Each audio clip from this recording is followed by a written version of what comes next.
মক্কা, আপনার কাছে আমি কালিমা পড়ে মুসলমান হব। আচ্ছা, যার ইসলাম গ্রহণ করার এতই শখ, ইসলাম গ্রহণ করার এতটাই প্রয়োজনীয়তা যদি সে অনুভব করে, তাহলে সে মক্কা থেকে হিজরত করে মদিনায় গিয়ে কালিমা পড়তে পারলো না? হ্যাঁ, আপনার যেটা প্রয়োজন আপনি সেখানে যাবেন না? কথা বলেন না কেন? যেখানে আপনার দরকার সেখানে যাবেন না আপনি? আল্লাহ রাসূল সাল্লাল্লাহু আলাইহি ওয়াসাল্লাম নবীর হাতে হাত রেখে ওই মুনাফিক যখন মুসলমান হয়, আল্লাহর নবী কালিমা পড়ায় দিলেন। রাসূল তো মনে করছেন যে হ্যাঁ, এত পাক্কা একদম খাস খাঁটি মুসলমান হয়ে গেছে, মূলত মুসলমান হয় নাই। এমন মুনাফিক সিয়ারু আলামিন নুবালার মধ্যে আসছে। একটা লোহার খঞ্জর, লোহার অস্ত্র, এই লোহার একটা অস্ত্রের মধ্যে 5 বছর যাবত এটা সকাল বিকাল দাঁড় করাইছে। কয় বছর? এই কথা বলেন, কয় বছর? কি দাঁড় করাইছে? লোহার অস্ত্র, লোহার খঞ্জর। এবং এটার মধ্যে প্রতিদিন বিষ মাখাইছে, বিষ। একটা মাত্র টার্গেট, এই লোহার খঞ্জর দিয়ে সে একজন মানুষকে হত্যা করতে চায়, একজন ব্যক্তিকে হত্যা করতে চায়। এই ব্যক্তির নাম হলো মুহাম্মাদুর রাসূলুল্লাহ সাল্লাল্লাহু আলাইহি ওয়াসাল্লাম। যে নবীকে হত্যা করতে চায় সে নবীর কাছে গিয়া বলে, হুজুর আমি তো খুব অপেক্ষায় ছিলাম আপনি আসবেন আর আপনার কাছে কালিমা পড়ে মুসলমান হব।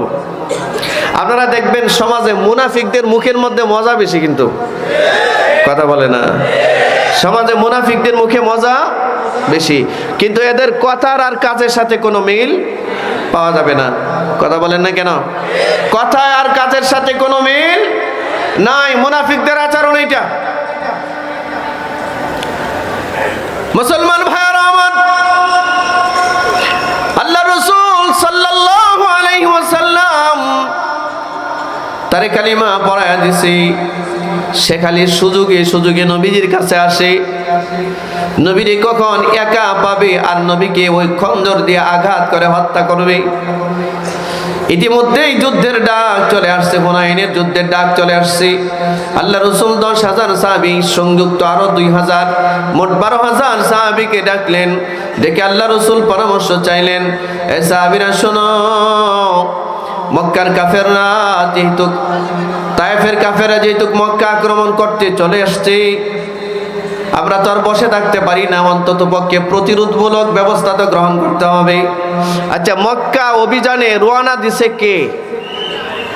তায়েফের কাফেররা। কারে মারতে? মুহাম্মাদুর রাসূলুল্লাহ সাল্লাল্লাহু আলাইহি ওয়াসাল্লামকে হত্যা করার জন্য। বিল খাইর রব্বি ইশরাহ লি সাদরি ওয়া ইয়াসসির লি আমরি ওয়াহলুল উকদাতাম মিন লিসানি ইয়াফকাহু কওলি সুবহানাকা লা ইলমা লানা ইল্লা মা 'আল্লামতানা ইন্নাকা আনতাল আলিমুল হাকীম وسبحانك لا فهم لنا إلا ما فهمتنا إنك أنت الجواد الكريم আলহামদুলিল্লাহ, জামিয়াতুল কোরআন ওয়াস সুন্নাহ ইশরাফিল কমপ্লেক্সের উদ্যোগে আয়োজিত হাফেজ ছাত্রদের পাগড়ি প্রদান উপলক্ষে 2 দিন ব্যাপী ঐতিহাসিক ইসলামী মহাসম্মেলনের আজকে প্রথম দিনের সম্মানিত সভাপতি জনাব আলহাজ দেলোয়ার হোসেন দিলু, বিশিষ্ট সমাজসেবক ফাতাইল, এবং আমাদের এই জামিয়াতুল কোরআন ওয়াস সুন্নাহ ইশরাফিল কমপ্লেক্সের সম্মানিত প্রতিষ্ঠাতা চেয়ারম্যান, মঞ্চে উপবিষ্ট আছেন জনাব আলহাজ মোহাম্মদ ইসরাফিল হোসেন, বিশিষ্ট সমাজসেবক, দানবীর, শিক্ষানুরাগী ও প্রতিষ্ঠাতা চেয়ারম্যান জামিয়াতুল কোরআন ওয়াস সুন্নাহ। এছাড়া অনেক দ্বীনি প্রতিষ্ঠানের সাথে ওনার সংশ্লিষ্টতা আছে। উপস্থিত আছেন অত্র এলাকার সর্বস্তরের দিনদার ইমানদার মুমিন মুসলমান ভাইরা, বিশেষ করে অত্র এলাকার বিভিন্ন মসজিদ মাদ্রাসা থেকে আগত এই জাতির রাহবার ওয়াজিবুল ইহতিরাম মুআজ্জাজ মুকাররম উলামায়ে কেরাম। সামনে উপবিষ্ট আছেন আমার পিতৃতুল্য মুরব্বিয়ান আছেন পর্দার আড়ালে অবস্থানরত সম্মানিতা মা ও বোনেরা, আল্লাহ সুবহানাহু ওয়া তাআলার দরবারে অসংখ্য গণিত শুকর ও সুজুদ আদায় করছি যে মহান মনিব অত্যন্ত মেহেরবানি করে আজকে আমাদেরকে মহতি একটা জলসায় সম্মেলনে কোরআনের মজলিসে আল্লাহ আমাদেরকে আসার বসার তৌফিক দান করেছেন। আমরা বলি আলহামদুলিল্লাহ। একটু জোরে বলেন আলহামদুলিল্লাহ। সবাই সজাগ আছেন? আল্লামা খালেদ সাইফুল্লাহ আইয়ুবী হাফিজাহুল্লাহ হুজুর চলে আসছেন কাছাকাছি। হুজুর আসার আগ পর্যন্ত 2-4-5 মিনিট সময় আপনাদের সামনে একটু শুধু এই সময়টা মুজাকারা করব, যেহেতু আমাদের সমস্ত প্রদর্শনী শেষ হয়ে গেছে। হুজুর খুব কাছাকাছি আসেন। হুজুর আসলে ইনশাআল্লাহ আমরা হুজুরকে সরাসরি স্টেজে নিয়ে আসবো। উনি কাছাকাছি চলে আসছেন, ইনশাআল্লাহ খুব দ্রুতই চলে আসবেন। সম্মানিত ভাইয়েরা আমার, ইতিহাসের সবচেয়ে ভয়ানক এক পরিস্থিতির সম্মুখীন বাংলাদেশ সৃষ্টি হওয়ার পরে এতটা কঠিন এবং সংকটময় মুহূর্ত বাংলাদেশের এর আগে কখনো যায় নাই। আমাদের দেশের ভেতরের শত্রু, বাইরের শত্রু সব মিলিয়ে আমরা খুব সংকটের ভিতরে, ঠিক কিনা? আমাদের পার্শ্ববর্তী দেশের দাদা বাবুরা ইচ্ছা করে আমাদের ঘাড়ের উপরে যুদ্ধ চাপিয়ে দেওয়ার চেষ্টা করছে, ইচ্ছা করে। আপনারা দেখতে পাচ্ছেন গতকাল আমাদের বাংলাদেশের এক সীমানায়, যেখানে নো মেন্স ল্যান্ড, যেই জায়গার মধ্যে কোনো স্থাপনা তৈরি করার আন্তর্জাতিক আইনে নিষেধাজ্ঞা আছে, এই আন্তর্জাতিক আইনকে লঙ্ঘন করে ভারতীয় বিএসএফ সেখানে তারা কাঁটা তারের বেড়া দিতে চাচ্ছিল। বাংলাদেশের সাধারণ জনগণ এবং বাংলাদেশের বিজিবি এটার প্রতিবাদ করেছে বিধায় তারা অস্ত্র ত্যাগ করে বাংলাদেশের দিকে, জনগণের দিকে অস্ত্র ত্যাগ করে গুলি করে দিবে হুমকি দিয়েছে। তো বাংলাদেশের জনগণ এর আগে ভয় করত, এখন আর ভয় করে না, ঠিক কিনা জোরে বলেন? ভয় করার সময় আমাদের নাই। আমরা কাদেরকে ভয় করব? যারা গরুর ছানা খায় তাদেরকে, যারা গরুর গোবর খায় তাদেরকে ভয় করব আমরা তো ভয় করব কাকে? জোরে বলেন, আরো জোরে বলেন, কাকে? আমরা তো বড় হয়েছি গরুর দুধ খেয়ে, আমরা বড় হয়েছি গরুর গোশত খেয়ে, ঠিক কিনা জোরে বলেন? যারা গরুর পেশাব খায়, যারা গরুর গোবর খায়, এরা কোনোদিন আমাদেরকে ভয় দেখাতে পারে না। আমরা ভীত কোনো জাতিও নয়, ঠিক কিনা জোরে বলুন? আমরা ভীত জাতি নই। বাংলাদেশের মানুষ প্রতিরোধ করবার জন্য যার কাছে যা আছে তা নিয়ে চলে গেছে। বিশাল উত্তেজনা, সাংঘাতিক উত্তেজনা চলছে। যে কোনো মুহূর্তে যে কোনো বিষয় ঘটতে পারে। সম্মানিত ভাইয়েরা আমার, আপনাদের কাছে জানতে চাই, আমাদের এই ছোট্ট 56,000 বর্গ মাইলের বাংলাদেশের উপরে যদি কোনো আধিপত্যবাদী শক্তি আক্রমণ করে, আপনারা চুপ করে বসে থাকবেন? যদি কোনো আধিপত্যবাদী, কোনো জালিম আবার আমাদের উপরে ছড়ি ঘোরাবার চেষ্টা করে, আমাদেরকে নিয়ন্ত্রণ করবার চেষ্টা করে, বাংলাদেশের স্বাধীনতা সার্বভৌমত্বকে ভুলুণ্ঠিত করবার দুঃসাহস যদি কেউ দেখায়, আমরা কেউ বসে থাকবো না, ঠিক কিনা জোরে বলুন?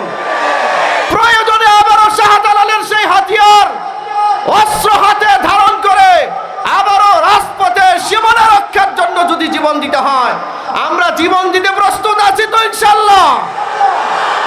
আল্লাহ তৌফিক দান করুন। সম্মানিত ভাইয়েরা আমার, মনে রাখবেন, মুসলমানরা কিন্তু কারোর সাথে আক্রমণাত্মক যুদ্ধ করতে কখনোই যায় না। মুসলমানের উপরে যখন আক্রমণ করা হয়, মুসলমানরা সেই যুদ্ধে প্রতিরোধমূলক অংশগ্রহণ করে। মনে রাখতে হবে আমাদের, যেই হাতে তসবিহ গোনা সুবহানাল্লাহর তসবিহ পড়া ইবাদত, যেই হাতে আলহামদুলিল্লাহর তসবিহ পড়া ইবাদত, যেই হাতে আল্লাহু আকবারের তসবিহ পড়া ইবাদত, একই হাতে জালিমের মোকাবেলায়, কাফের মুশরিক মাজুসিদের মোকাবেলায়, আল্লাহ এবং তার রাসূলের দুশমনদের মোকাবেলায় অস্ত্র ধারণ করা ওই হাতে, সেটাও ইবাদত, ঠিক কিনা জোরে বলুন? এ কারণেই তো মুহাম্মদুর রাসূলুল্লাহ সাল্লাল্লাহু আলাইহি ওয়াসাল্লাম জীবনে 26 থেকে 27টা যুদ্ধের চিফ অফ কমান্ডারের দায়িত্ব পালন করেছেন। আল্লাহ রসুল নিজে অস্ত্র ধারণ করে বেঈমান আর কাফেরদের বিরুদ্ধে জিহাদের ময়দানে অবতীর্ণ হয়েছে। সম্মানিত ভাইয়েরা আমার, বিগত 16 বছর যাবৎ জিহাদের আলোচনা মাহফিলে করা যেত না, ঠিক কিনা জুড়ে বলেন? 16 বছর যাবৎ জিহাদের আলোচনা মসজিদের মিম্বার থেকে করা যেত না। জিহাদের আলোচনাটা আসলেই ওরা আমাদেরকে উগ্রবাদী, জঙ্গিবাদী বলে মিথ্যা ভুয়া মামলা দিয়ে, জঙ্গিবাদের মামলা দিয়ে নিরীহ অজস্র আলেমকে আয়না ঘরে বন্দি করে রেখে দিয়েছে।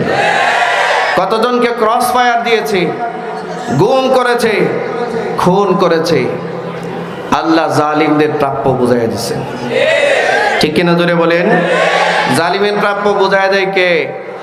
জোরে বলেন কে? কেউ যদি আমার অধিকারকে লুণ্ঠন করতে আসে, কেউ যদি আমার বাড়ি ঘর লুণ্ঠন করতে আসে, কেউ যদি আমার ধর্মকে লুণ্ঠন করতে আসে, কেউ যদি আমার ধর্মের তাহজিব তামাদ্দুনকে অপহরণ করতে আসে, আমরা কি চুপ করে বসে থাকবো? আমরা কি চুপ করে বসে থাকবো?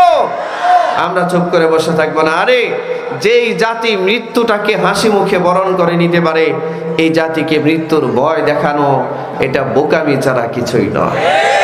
কথা ঠিক কিনা জুড়ে বলেন? আমরা তো বিশ্বাস করি আমাদের মৃত্যুর পরে এক অপরন্ত জগৎ আছে, যেটাকে আলমে বরজখ বলা হয়, পরকালীন জিন্দেগি বলা হয়। সেই পরকালীন জিন্দেগির শুরু আছে, শেষ কোথায় আল্লাহ ছাড়া কেউ জানে না। আমরা মৃত্যুবরণ করলে আল্লাহর তৈরি করা জান্নাতে যাব ইনশাআল্লাহ। বলেন ইনশাআল্লাহ, জোরে বলেন ইনশাআল্লাহ। আরে আল্লাহ রসুল বলেছেন মুমিনদের জন্য তো মৃত্যু হচ্ছে একটা হাদিয়া, হাদিয়া তোহফা। যেই জাতির জন্য মৃত্যু একটা হাদিয়া, যেই জাতির জন্য মৃত্যু একটা আল্লাহর পক্ষ থেকে উপহার, এই জাতিকে মৃত্যুর ভয় দেখিয়ে কোনো লাভ নাই। বাংলাদেশের মুসলমান যথেষ্ট সচেতন এখন, কি বলেন? জোরে বলেন, ঠিক কিনা জোরে বলেন? সম্মানিত ভাইয়েরা আমার, সচেতন থাকতে হবে এবং প্রত্যেকের দায়িত্ব সম্পর্কে অবহিত থাকতে হবে। যখন যেটা করার দরকার সেটা করতে হবে। রাজি আছেন তো ইনশাআল্লাহ? আল্লাহ তৌফিক দান করুন। ফতহে মক্কার পরে, মক্কা বিজয়ের পরে আল্লাহ রসুল সাল্লাল্লাহু আলাইহি ওয়াসাল্লাম মক্কার জমিনে অবস্থান করলেন মাত্র কয়েকটা দিন। নবীজির কানে সংবাদ আসছে, একজন এসে বলছি, ইয়া রাসূলুল্লাহ, তায়েফের 30,000 সশস্ত্র সন্ত্রাসী, কয় হাজার? জোরে বলেন কয় হাজার? 30,000 সশস্ত্র সন্ত্রাসী মক্কায় অ্যাটাক করবার জন্য আসতেছে, আপনাকে হত্যা করার জন্য আসতেছে, সাহাবীদেরকে হত্যা করার জন্য আসতেছে। আল্লাহ রাসূল সাল্লাল্লাহু আলাইহি ওয়াসাল্লাম সাহাবায়ে কেরামদেরকে ডাকলেন, ডেকে একজন সাহাবীকে মূল সংবাদ আনার জন্য আল্লাহর নবী পাঠালেন। সাহাবী সংবাদ দিয়ে এসে বলেন, ইয়া রাসূলুল্লাহ, তায়েফের 30,000 সশস্ত্র সন্ত্রাসী অলরেডি মক্কা অভিমুখে অভিযানের উদ্দেশ্যে বের হয়ে গেছে, মক্কা আক্রমণ করবে, এই জন্য মক্কার দিকে বের হয়ে গেছে। আল্লাহ রাসূল সাল্লাল্লাহু আলাইহি ওয়াসাল্লাম সব সাহাবীরে ডাকলেন। মনে রাখবেন, আল্লাহর নবী যেই মক্কা নগর থেকে বিতাড়িত হয়েছিলেন, হিজরত করতে বাধ্য হয়েছিলেন, এই ফতহে মক্কা, মক্কা বিজয় আল্লাহ রাসূল সাল্লাল্লাহু আলাইহি ওয়াসাল্লাম বিনা রক্তপাতে করেছেন। নবীজির সাথে 10,000 সাহাবী মক্কা বিজয়ে অংশগ্রহণ করলেন। আল্লাহর নবী বিনা রক্তপাতে মক্কা বিজয় হয়ে গেল। আল্লাহ রসুলের কাছে সংবাদ আসার পর আল্লাহর নবী 10,000 সাহাবীকে ডাকলেন। মক্কা বিজয়ের পর কিতাবের মধ্যে আসছে আরো 2,000 মুসলিম মক্কা থেকে নতুন করে কালিমা পড়ে মুসলমান হয়েছেন। বলেন 10,000 আর 2,000 কত হলো? জোরে বলে, আরে জোরে। 10,000 আর 2,000 কত? 12,000 মুসলমান। 12,000-এর ভিতরে মুসলিম 2,000-এর ভিতরে কিছু আছে পাক্কা মুনাফিক, একদম মুনাফিক। সারা জীবন নবীজির বিরোধিতা করেছে, আল্লাহর নবীর উপরে আক্রমণ করার ষড়যন্ত্র এঁকেছিল, আল্লাহর রসুলকে হত্যা করার ষড়যন্ত্রে ওরা মেতে উঠেছিল। এরকম কিছু মুনাফিক আল্লাহ রসুলের কাছে গিয়া নবীজির কাছে গিয়া হাতে হাত রেখে কালিমা পড়ে মুসলমান হয়, আসলে মুসলমান হয় নাই, ভান করেছে। এর মধ্যে এরকম এক মুনাফিক আল্লাহর নবীর কাছে গেছেন, গিয়া বলে ইয়া রাসূলুল্লাহ, সারা জীবন ভর আমি সাধনা করেছি, আপনি কবে মক্কায় আসবেন আর আপনার কাছে হাতে হাত রেখে আমি কালিমা পড়ে মুসলমান হব? নবীজি বলেন হুজুর আপনি কবে আসবেন মক্কা, আপনার কাছে আমি কালিমা পড়ে মুসলমান হব। আচ্ছা, যার ইসলাম গ্রহণ করার এতই শখ, ইসলাম গ্রহণ করার এতটাই প্রয়োজনীয়তা যদি সে অনুভব করে, তাহলে সে মক্কা থেকে হিজরত করে মদিনায় গিয়ে কালিমা পড়তে পারলো না? হ্যাঁ, আপনার যেটা প্রয়োজন আপনি সেখানে যাবেন না? কথা বলেন না কেন? যেখানে আপনার দরকার সেখানে যাবেন না আপনি? আল্লাহ রাসূল সাল্লাল্লাহু আলাইহি ওয়াসাল্লাম নবীর হাতে হাত রেখে ওই মুনাফিক যখন মুসলমান হয়, আল্লাহর নবী কালিমা পড়ায় দিলেন। রাসূল তো মনে করছেন যে হ্যাঁ এত পাক্কা একদম খাস খাঁটি মুসলমান হয়ে গেছে, মূলত মুসলমান হয় নাই। এমন মুনাফিক সিয়ারু আলামিন নুবালার মধ্যে আসছে, একটা লোহার খঞ্জর, লোহার অস্ত্র, এই লোহার একটা অস্ত্রের মধ্যে 5 বছর যাবত এটা সকাল বিকাল দাঁড় করাইছে। কয় বছর? এই কথা বলেন কয় বছর? কি দাঁড় করাইছে? লোহার অস্ত্র, লোহার খঞ্জর, এবং এটার মধ্যে প্রতিদিন 20 মাখাইছে। 20 একটা মাত্র টার্গেট, এই লোহার খঞ্জর দিয়ে সে একজন মানুষকে হত্যা করতে চায়, একজন ব্যক্তিকে হত্যা করতে চায়। এই ব্যক্তির নাম হলো মুহাম্মাদুর রাসূলুল্লাহ সাল্লাল্লাহু আলাইহি ওয়াসাল্লাম। যে নবীকে হত্যা করতে চায় সে নবীর কাছে গিয়া বলে হুজুর আমি তো খুব অপেক্ষায় ছিলাম আপনি আসবেন আর আপনার কাছে কালিমা পড়ে মুসলমান হব। আপনারা দেখবেন সমাজে মুনাফিকদের মুখের মধ্যে মজা বেশি, কিন্তু কথা বলে না, সমাজে মুনাফিকদের মুখে মজা বেশি, কিন্তু এদের কথার আর কাজের সাথে কোনো মিল পাওয়া যাবে না। কথা বলেন না কেন? কথা আর কাজের সাথে কোনো মিল নাই, মুনাফিকদের আচরণ এইটা। মুসলমান ভাইরা আমার, আল্লাহ রাসূল সাল্লাল্লাহু আলাইহি ওয়াসাল্লাম তারে কালিমা পড়ায়া দিছে। সে খালি সুযোগে নবীজির কাছে আসে। নবীরে কখন একা পাবে আর নবীকে ওই খঞ্জর দিয়ে আঘাত করে হত্যা করবে। ইতিমধ্যেই যুদ্ধের ডাক চলে আসছে, হুনাইনের যুদ্ধের ডাক চলে আসছে। আল্লাহ রাসূল 10,000 সাহাবী সংযুক্ত আরো 2,000 মোট 12,000 সাহাবীকে ডাকলেন। ডেকে আল্লাহ রাসূল পরামর্শ চাইলেন, এ সাহাবীরা শোনো, মক্কার কাফেররা যেহেতু, তায়েফের কাফেররা যেহেতু মক্কা আক্রমণ করতে চলে আসছে, আমরা তো আর বসে থাকতে পারি না, অন্তত পক্ষে প্রতিরোধমূলক ব্যবস্থা তো গ্রহণ করতে হবে। আচ্ছা, মক্কা অভিযানে রওনা দিছে কে? তায়েফের কাফেররা। কারা? কারে মারতে? মুহাম্মাদুর রাসূলুল্লাহ সাল্লাল্লাহু আলাইহি ওয়াসাল্লামকে হত্যা করার জন্য। এবং মক্কা নগরীকে তারা তাদের দখলে নেওয়ার জন্য তায়েফে সশস্ত্র 30,000 সন্ত্রাসী মক্কার দিকে রওনা দিছে। আল্লাহ রাসূল সাল্লাল্লাহু আলাইহি ওয়াসাল্লাম সাহাবীদেরকে জিজ্ঞাসা করলেন, আচ্ছা তোমরা কি বলো, আমরা কি করতে পারি? সাহাবায়ে কেরাম বলেন, হুজুর ওরা রওনা যখন দিয়ে দিছে তখন আর চুপ করে বসে থাকার সময় নাই, আমরাও প্রতিরোধমূলক যুদ্ধের ব্যবস্থা করব। আল্লাহ রাসূল বললেন, কারা কারা প্রস্তুত আছো? সাহাবায়ে কেরাম সবাই হাত উঁচু করে বললেন, হুজুর আমরা সবাই প্রস্তুত আছি। এর মধ্যে মুনাফিক যারা আছে তারাও হাত উঠাইছে, তারাও যুদ্ধে যাবে। মনে রাখবেন, মুনাফিকরা এমন অসংখ্য যুদ্ধ আছে যে যুদ্ধের অর্ধেক রাস্তা থেকে মুনাফিকরা ফেরত চলে আসছে। অর্ধেক রাস্তা থেকে কি করছে? ফেরত চলে আসছে। সাহাবীদেরকে সামনে রাইখা মুনাফিকরা অর্ধেক রাস্তা থেকে ছুটে চলে আসছে, নিচে চলে আসছে। মুসলমান ভাইয়েরা আমার, আল্লাহ রাসূল সাল্লাল্লাহু আলাইহি ওয়াসাল্লাম সাহাবীদেরকে ডাকলেন। ডেকে পরামর্শ করে আল্লাহ রাসূল বললেন, আমি মুহাম্মদ নিজে ওই যুদ্ধে অংশগ্রহণ করতে চাই, ওই যুদ্ধের সেনাপতির দায়িত্ব আমি নিজে থাকতে চাই। সুবহানাল্লাহ বলে না? আপনারা কি মনে করেন খালি নামাজ পড়া ইবাদত, খালি রোজা রাখা ইবাদত, হজ করা ইবাদত, আর শত্রুর মোকাবেলায় মাঝে মধ্যে যুদ্ধ করা যে ইবাদত, এটা আমাদের সমাজের মুসলমানরা ভুলে গেছে, ঠিক না? এই জন্য জালিমরা আমাদেরকে শাসন করার দুঃসাহস দেখায়, জালিমরা আমাদেরকে কষ্ট দেয়। আমার প্রিয় ভাইয়ারাম, আল্লাহর রাসূল বললেন আমি নিজে ওই যুদ্ধে অংশগ্রহণ করব, আমি সেনাপতি, তোমরা কারা আছো আমার সাথে যাবে? সব সাহাবীরা বললেন হুজুর আমরা সবাই প্রস্তুত। আল্লাহর রাসূল বললেন আমার ডান পাশে কে থাকবে, বাম পাশে কে থাকবে, সামনে কে থাকবে, পেছনে কে থাকবে? আমার নিজস্ব সিকিউরিটিতে, নিজস্ব নিরাপত্তায় আমার সাথে কারা থাকবে বলো? হযরত আলী বললেন হুজুর আমি আপনার ডান পাশে নিরাপত্তায় থাকবো।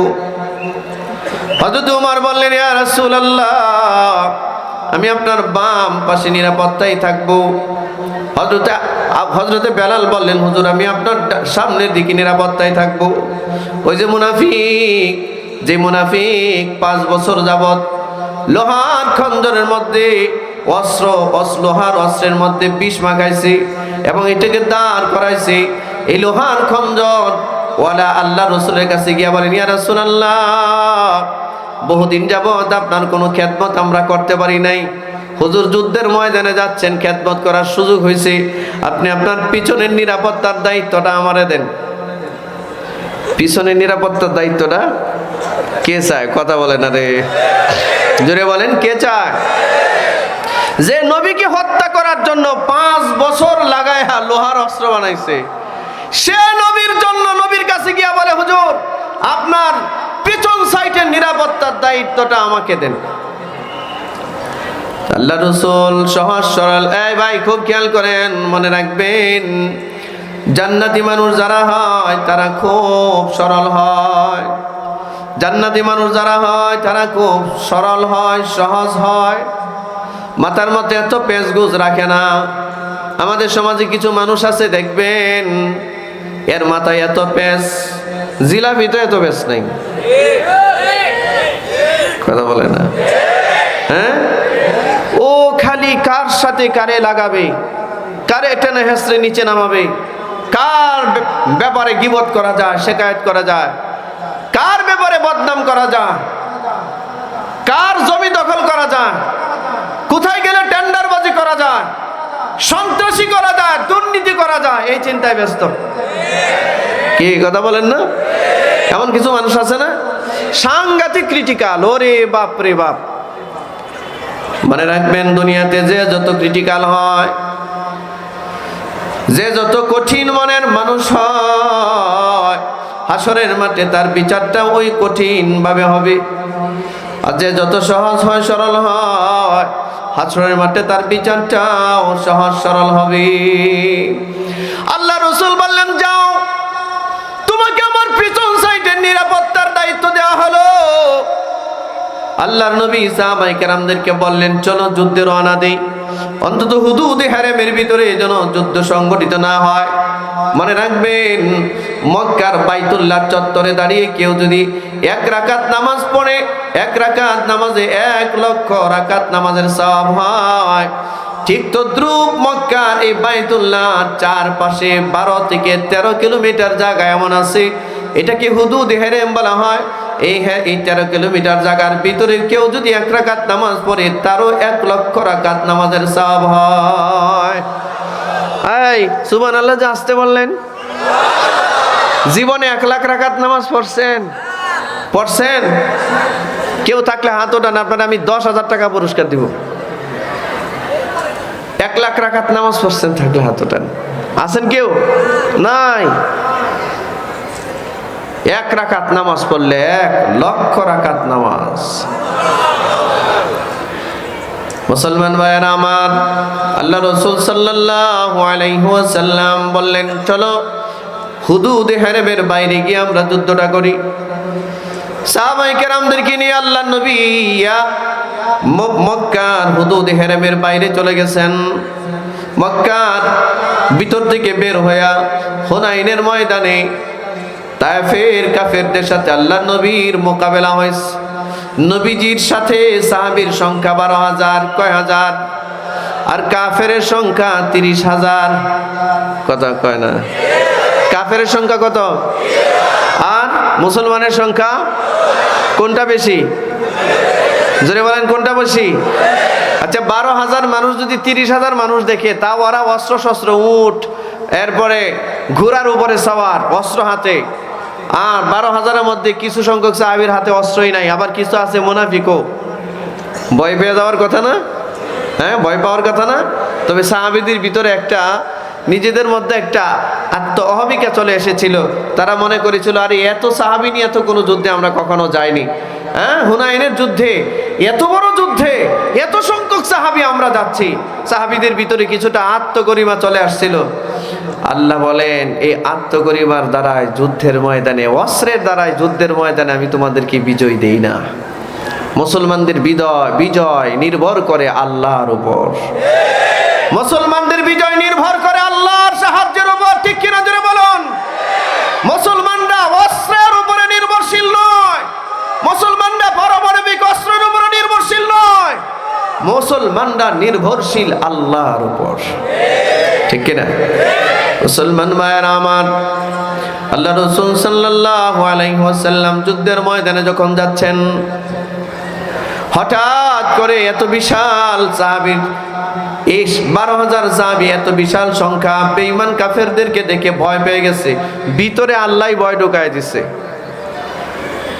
কাফেরদেরকে দেখে সাহাবায়ে কেরাম দৌড়তেছে, যার যার জীবন বাঁচাবার জন্য দৌড়াচ্ছে।